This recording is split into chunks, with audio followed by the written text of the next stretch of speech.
घरी यहीब भांग धतुरा बाबा तोरे पचर होइब बेर सावन में देव घरी यहीब भांग धतुरा बाबा तोरे पचर होइब बाबा सोना से कोई दो बियाह बाबा हो तोरा गाजा पियब हमरा जानू से कोई दो बियाह बाबा हो तोरा गाजा पियब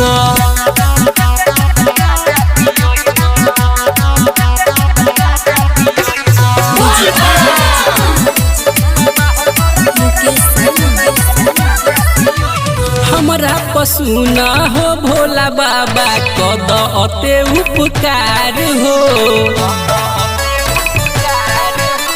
सोना से हमर भजेत शादी दह अते वरदान हो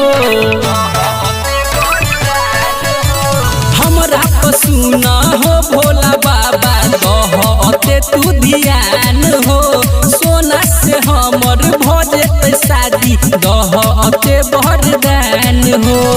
तोहर कृपा बाबा सब जानै छ भोला भंडारी बाबा तोरा कहै छ कनी हमरो लगाब जोगार बाबा हो तोरा गाजा पियब हमरा सोना से कोई दो बियाह बाबा हो तोरा गाजा पियब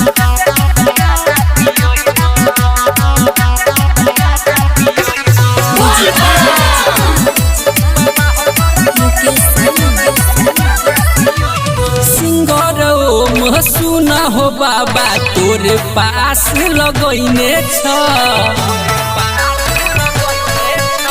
मुकेश शर्मा रोहित हो बाबा कांधा पकाबर उठैने छ